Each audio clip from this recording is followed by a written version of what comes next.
আসসালামু আলাইকুম সবাইকে। আজকে আমার এই ভিডিওতে পিটির জন্য এসএ টেমপ্লেট এবং সামারাইজ স্পোকেন টেক্সট, যেটা লিসেনিং এর একটা পার্ট। এই দুইটার আপনি টেমপ্লেটটা কিভাবে ইউজ করবেন এটা আমি আপনাদেরকে দেখিয়ে দিব। আমি সবসময় আপনাদেরকে একটা কথা বলেছি যে আপনারা এসএ টেমপ্লেটটা একটু চেঞ্জ করে দিবেন বা প্যারাফ্রেজ করে নেবেন, সেক্ষেত্রে আপনাদের প্লেজারিজমের সম্ভাবনাটা খুব কমে যায়। তো এই জিনিসটা কিভাবে করবেন আপনারা আজকে এটা দেখিয়ে দিই। ধরেন যে আমি এই পুরো প্যারাগ্রাফটাকে নিলাম, এখান থেকে নিয়ে আপনার একটা ওয়েবসাইট আছে কুইলবট, এখানে আপনারা যাবেন। এখানে গেলে আপনারা আপনারা এটাকে প্যারাফ্রেজ করে নিতে পারবেন। তো সেখানে আমি এটা ধরেন যে পেস্ট করলাম। এখন এখানে দেখেন একটা প্যারাফ্রেজের একটা অপশন আছে, এখান থেকে আপনারা প্রেস করবেন, যেটা প্যারাফ্রেজ হয়ে এসেছে। এখন ধরেন যে আপনি কয়েকটা জিনিস চেঞ্জ করতে যাচ্ছেন, ধরেন যে এখানে টাইমসের জায়গায় অন্য কিছু একটা দিতে যাচ্ছে, সেক্ষেত্রে এখানে প্রেস করবেন। এখানে ওরা অনেকগুলো অপশন শো করে দিবে আপনাদের। তারপরে এখানে ধরেন যে ফ্যাকচুয়ালের জায়গায় আপনারা অন্য কিছু লিখতে যাচ্ছেন, সেক্ষেত্রে এখানে প্রেস করবেন, এখানেও অনেকগুলো অপশন দেখিয়ে দিবে। প্লাস আপনারা কয়েকভাবে আপনারা এটাকে প্যারাফ্রেজ করে নিতে পারেন। এই যে দেখেন এখানে অপশন আছে। তারপর আপনারা এখানে ফ্লুয়েন্সি ভাবেও আপনারা প্যারাফ্রেজ করে নিতে পারবেন, এটাকে আপনাদের যেভাবে আর কি সুবিধা মনে হয়। আর আপনারা বেটার আপনারা ওয়ার্ডগুলোকেও একটু চেঞ্জ করে নেবেন। আপনার কিছু কিছু ওয়ার্ড থাকবে যেরকম অনেক হার্ড কিছু ওয়ার্ড চলে আসতে পারে, সেক্ষেত্রে আপনারা এখানে প্রেস করলে আপনাদের আরও কয়েকটা সিনোনিম শো করবে, সেক্ষেত্রে আপনারা এখান থেকে চেঞ্জ করে নেবেন। তারপর যে কাজটা করবেন, আপনারা যখন ওয়ার্ড ফাইলের মধ্যে টেমপ্লেটটাকে রাখবেন, তখন আপনাদের গ্রামাটিক্যাল মিস্টেক বা স্পেলিং মিস্টেক এগুলোও শো করবে। প্লাস আপনারা চাইলে এখান থেকেও আপনার এই গ্রামার চেকার আছে, এখান থেকে আপনারা গ্রামারটাকে চেক করে নিতে পারবেন। আর তারপর আপনারা যখন অ্যাপ ইউনিটে এটাকে পেস্ট করবেন এবং প্র্যাকটিস করা স্টার্ট করবেন, সেক্ষেত্রেও আপনারা তখনও দেখতে পারবেন যে আপনাদের কোনো গ্রামাটিক্যাল মিস্টেক আছে নাকি। আর টেমপ্লেটটা কীভাবে ইউজ করবেন এটাও আপনাদেরকে দেখিয়ে দেই। এখানে ধরেন যে এই যে এটা টেমপ্লেট, পুরো টেমপ্লেটটাকে নিয়ে এখানে ধরেন আমি পেস্ট করে দিলাম পুরো টেমপ্লেটটাকে। এখানে আমার টেমপ্লেটের এই যে 3বার রেড মার্ক দিয়ে টপিক লেখা আছে, এই 3টা জায়গাতে আপনাকে টপিকটা বসাতে হবে আর পুরো টেমপ্লেটটা ঠিক আছে। সেক্ষেত্রে এই যে এখানে আমি টপিকটা বসাই,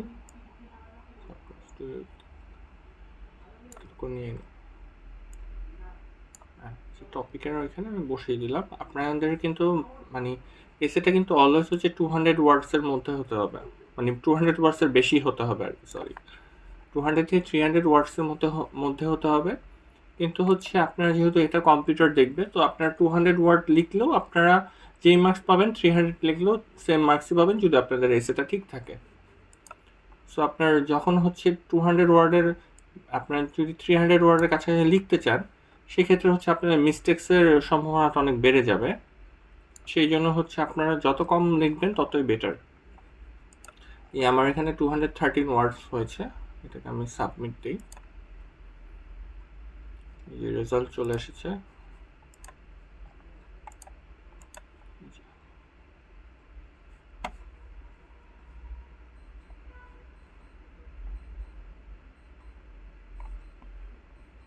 আপনারা যখন প্যারাফ্রেজ করে নেবেন, সাথে সাথে আপনারা আবার অ্যাপ ইউনিটও চেক করবেন।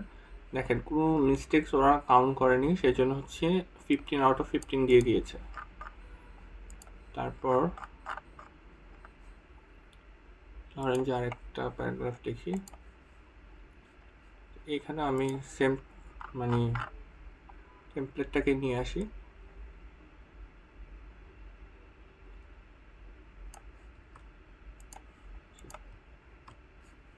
সেম টেমপ্লেটটাকে নিয়ে এসেছি। আমার টেমপ্লেটটা 186 ওয়ার্ডের। আর আপনারা সবসময় মনে রাখবেন যে সবার প্রথমে পরীক্ষা হলে যে কাজটা করবেন, আপনারা টেমপ্লেটটাকে লিখে ফেলবেন পুরোটা। এখানে টপিকের জায়গায় টপিকই লিখে টেমপ্লেটটাকে লিখবেন। কারণ এখানে টপিকের জায়গাতে আপনারা যদি এখান থেকে যদি টপিকটা নিয়ে এসে বসিয়ে দেন লেখার টাইমে, তখন আপনারা কাউন্ট করতে পারবেন না যে আপনাদের ওয়ার্ড কাউন্টটা ঠিক আছে কিনা। কারণ আপনাদের ওয়ার্ড কাউন্টটা সবসময় 186 হলে আপনারা বুঝে যাবেন যে আপনাদের টেমপ্লেটটা ঠিক আছে লেখা। আপনার যদি মানে প্যারাফ্রেজ করার পর যদি হয় যে আপনার 190 ওয়ার্ডস, তখন আপনি লেখার পর দেখবেন যে 190 ওয়ার্ডস এখানে এসেছে কিনা। যদি এসে থাকে তাহলে আপনার মানে টেমপ্লেটটা লেখা ঠিক আছে, তখন আপনার টপিকটাকে বসিয়ে দিতে পারেন। আর এখানে এখান থেকে এতটুকু নেই। আর এখানে হচ্ছে টপিকটাকে আপনারা কখনোই চেঞ্জ করার ট্রাই করবেন না, কারণ বলে হচ্ছে কন্টেন্টের উপর একটা মার্কস থাকে। সো আপনারা যদি টপিকটাকে চেঞ্জ করে ফেলেন, তখন কম্পিউটার আসলে ক্যাচ করতে পারবে না যে আসলে আপনার কন্টেন্টটা ওয়াইজ লিখেছেন কিনা। সেই জন্য যে টপিকটা সেম দিয়ে দিলে কম্পিউটারের জন্য ক্যাচ করাটা ইজি হবে যে আপনার কন্টেন্ট ওয়াইজ লিখেছেন, এবং সেক্ষেত্রে আপনার কন্টেন্টের মার্কসটাও পেয়ে যাবেন। এই যে দেখেন আমার এখানে 219 ওয়ার্ডস হয়েছে, এখানে সাবমিট দিয়ে দিলাম।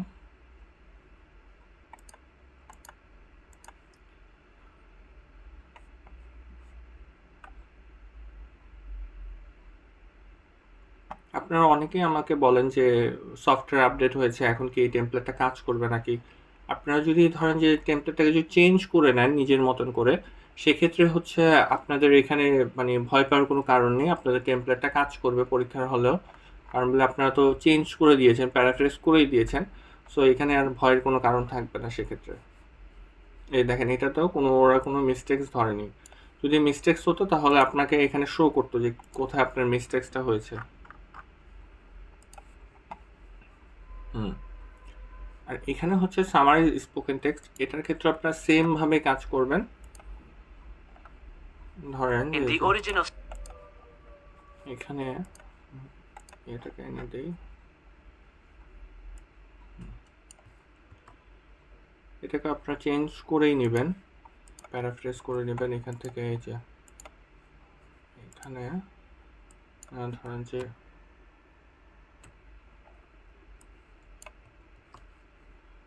এখানে প্যারাফ্রেজ করে নিতে পারবেন। এখানে আরো কি কি ওয়ার্ড আপনারা চেঞ্জ করতে পারেন। এডিশনের জায়গায় এখানে ফার্দার মোর দিতে পারবেন, এডিশনালি দিতে পারবেন, অনেকগুলো সাজেশন থাকবে আপনাদের কাছে। তো এইখানে 1টা 2টা 3টা 4টা 5টা 6টা 7টা 8টা, এই 8টা জায়গাতে আপনাকে মানে টপিকগুলো বসাতে হবে। এখন টপিকগুলো কিভাবে বসাবেন আপনারা, যখন আপনারা অডিওটা শুনবেন, এই 52 সেকেন্ডসের অডিওটা প্লে হবে, অডিওটা প্লে হওয়ার পর আপনারা হচ্ছে সাথে সাথে হচ্ছে আপনাদের কাছে সাইন পেন থাকবে এবং একটা প্লাস্টিক পেপার থাকবে, ওখানে হচ্ছে টপিকগুলো লিখতে থাকবেন, ওয়ার্ড লিখবেন জাস্ট। এখানে কোনো সেন্টেন্স লেখার দরকার নেই, জাস্ট ওয়ার্ডগুলো লিখবেন। এখন ওয়ার্ডগুলো লেখার পর ধরেন যে আপনি 52 সেকেন্ডসে আপনি 20টা ওয়ার্ড লিখেছেন, সেক্ষেত্রে হচ্ছে প্রথম 5টা ওয়ার্ড চয়েস করবেন, এস সহ এরকম 5টা ওয়ার্ড চয়েস করবেন আপনারা। আর পরের 3টা ওয়ার্ড চয়েস করবেন এস বা ইএস বাদে।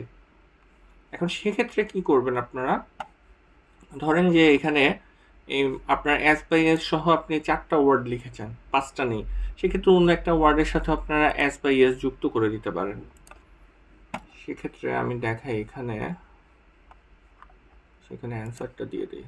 হ্যাঁ, এখানে এস বাই এস সহ কয়েকটা ওয়ার্ড নিয়ে নিই।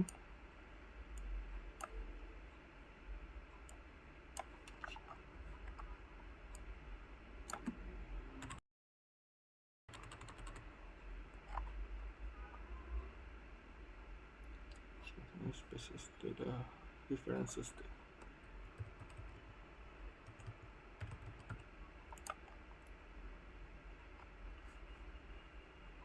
তারপর হচ্ছে এখানে কোনটা দেওয়া যায়, ইউনিটস দিই, দেয়ার আচ্ছা। তারপর এক্স,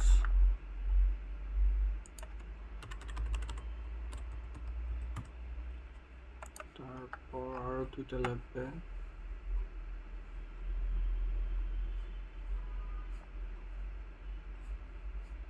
জিন্স দিয়ে দিই।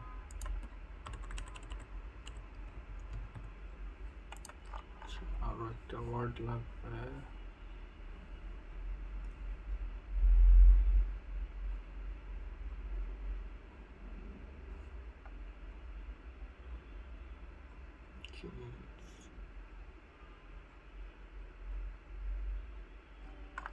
পিসিসি দিয়ে দিই।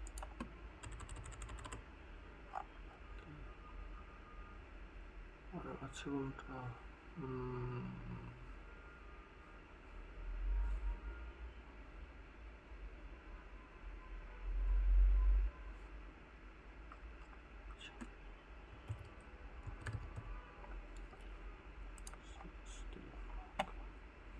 তারপর হচ্ছে 3টা ওয়ার্ড আপনারা এখান থেকে স্পেস পাতে দেয়ার সিলেকশন দিয়ে দিন।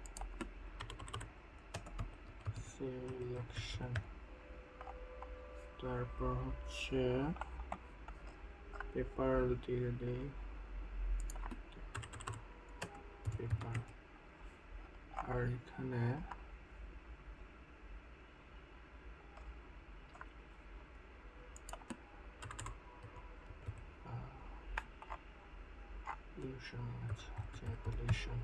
ওকে, আমার এখানে 8টা টপিক আমি লিখে দিয়েছি, এখন সাবমিট করব। এটা হচ্ছে সবসময় হচ্ছে আপনাকে মনে রাখতে হবে 50 থেকে 70 ওয়ার্ডের মধ্যে হতে হবে আপনার। এখানে আমি সাবমিট করলাম, দেখি কত স্কোর আসে।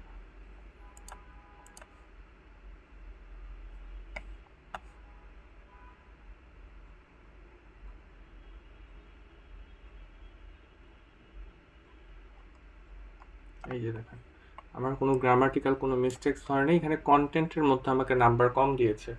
এখন জিনিসটা হচ্ছে যে আপনারা এত বড় একটা প্যাসেজের মধ্যে আপনারা জাস্ট 8টা ওয়ার্ড লিখছেন, সেক্ষেত্রে কন্টেন্টের মধ্যে মাঝে মধ্যেই নাম্বার কম পাবেন, কিন্তু তারপরও আপনারা যদি আপনার এই টেমপ্লেট ওয়াইজ যদি ফলো করেন, সেক্ষেত্রে আপনারা 8.5 অ্যাবভ পাবেন। আর 8.5 অ্যাবভ পেলে আমার মতে এনাফ আপনাদের জন্য, কারণ বলে বেশিরভাগ মানুষেরই হচ্ছে 58 বা 69 এরকম লাগে, সেক্ষেত্রে আপনারা 8.5 পেলেই এনাফ।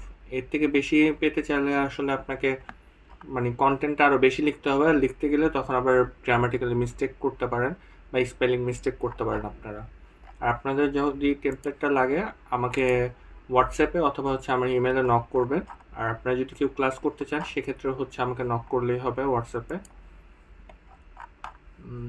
ঠিক আছে, আজকে এই পর্যন্তই।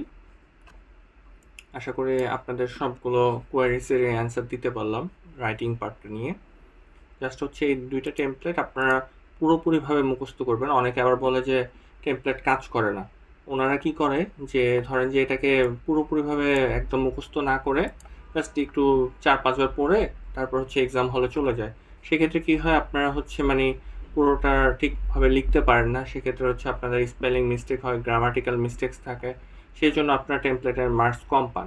আপনারা যদি ধরেন যে এইখানে প্র্যাকটিস করার পর অ্যাপ ইউনিটে যদি আপনারা কয়েকবার না দেখে লিখেন টেমপ্লেটগুলো এবং প্রতিবারই যদি আপনার ফুল মার্কস পান, সেক্ষেত্রে আপনারা মনে করবেন যে আপনার পরীক্ষার হলেও টেমপ্লেট থেকে একটা ভালো মার্কস পাবেন। ঠিক আছে, আজকে এই পর্যন্তই, সবাই ভালো থাকবেন।